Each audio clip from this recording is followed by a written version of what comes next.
Every night, something extraordinary happens. Your mind creates places you've never visited, faces you've never met, conversations you've never had. Entire worlds appear, complete with geography, emotion, logic, and consequence. And yet when you wake up, you're told it meant nothing. Just noise, just neurons misfiring, just randomness. But here's the problem. Random systems do not create coherent worlds.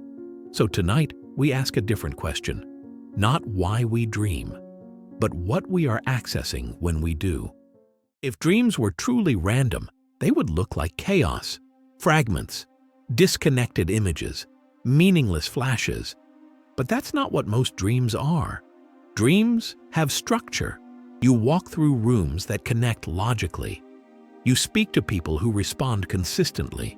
You feel fear, guilt, love, relief, emotions with depth and continuity. Even time behaves in a strange but organized way. You can experience hours, in minutes, years, in seconds. And here's something even stranger. When you try to imagine a world while awake, consciously, it collapses quickly. Details blur, faces dissolve, scenes lose stability. But in dreams, the world holds.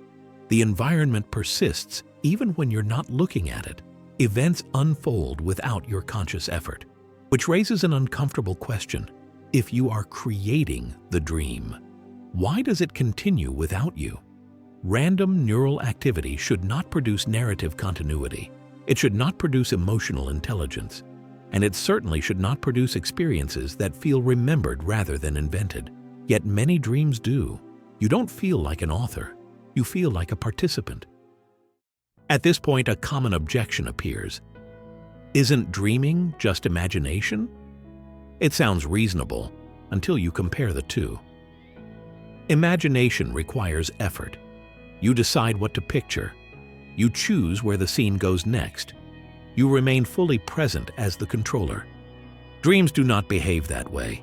In dreams, scenes emerge without permission. Characters speak without scripts. Modern science often treats dreams as meaningless byproducts. Ancient civilizations did not. And not just one civilization, many, separated by oceans, centuries, and languages, treated dreams as access points. Not imagination, not fantasy. Access. In ancient Egypt, dreams were recorded, categorized, and interpreted inside temples specifically dedicated to dreaming. Certain dreams were considered informational, others were warnings, some were encounters. In Mesopotamia, dreams were written down alongside legal decisions and historical events, not as superstition, but as data. In ancient Greece, people traveled to dream sanctuaries to receive insight not through logic, but through experience while asleep. Here's the critical detail. These cultures disagreed on gods, on rituals, on cosmology, but they agreed on one thing. Dreams were not generated. They were received. Independent civilizations do not share the same misunderstanding by coincidence, especially when that misunderstanding persists for thousands of years, unless it wasn't a misunderstanding at all. There is another detail that challenges the randomness theory. People across cultures report remarkably similar dream experiences, being chased by something unseen, getting lost in unfamiliar streets, falling from great heights, returning to the same place again and again. Different languages, different beliefs, different eras, same dream architecture. If dreams were random, their structures would vary wildly, but they don't. They repeat, not in exact imagery, but in emotional design. The fear of pursuit, the confusion of loss, the vertigo of falling, the pull of a familiar unknown place. These are not cultural metaphors learned from books. Children report them before language shapes meaning, which suggests something unsettling. Dreams may follow a shared internal geography, not a story told to us, but a space accessed by many. There's a type of dream that complicates the random explanation even further. Lucid dreams. In a lucid dream, you realize you are dreaming, while still inside the dream.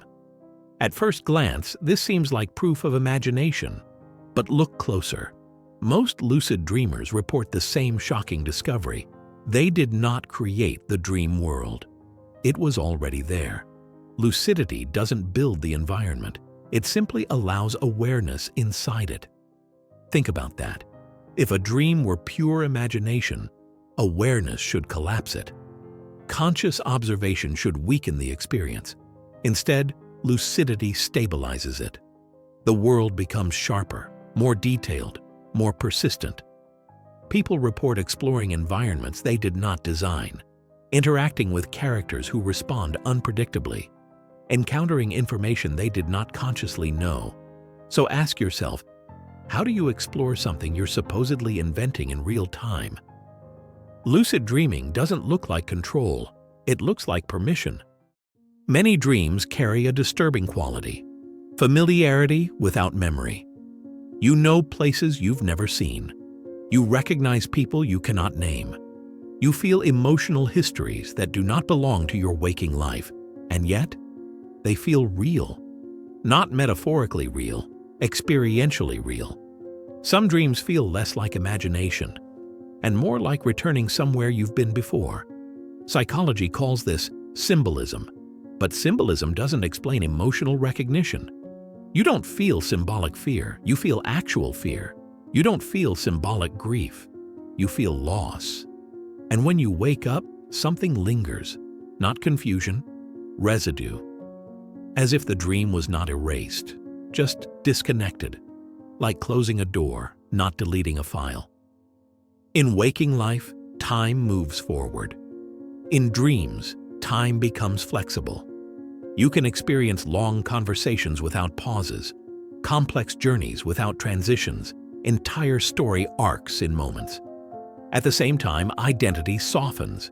Your name fades, your social role disappears, your personal history loses importance. Yet perception continues. You still see, you still feel, you still experience. This creates a critical question.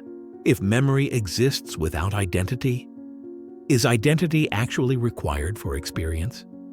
Dreams suggest it may not be, and that idea has consequences far beyond sleep. Here's the question most explanations avoid. If dreams are entirely generated by the brain, why do they feel like experiences rather than thoughts?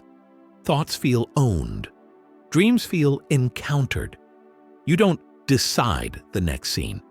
You don't choose the next emotion. You don't will the environment into existence. It unfolds, which is exactly how reality behaves. And perhaps that similarity is the most dangerous idea of all. Because if dreams behave like realities, maybe reality is not as singular as we think.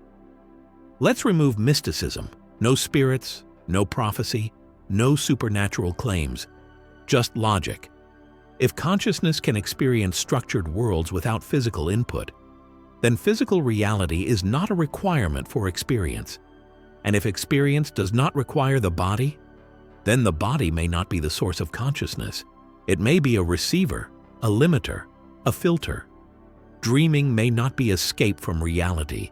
It may be return, not to a past life, not to another world, but to a broader version of awareness we rarely access. Maybe dreams are not messages from gods. Maybe they are not meaningless noise. Maybe they are echoes, not from imagination, but from experience stored beyond waking memory.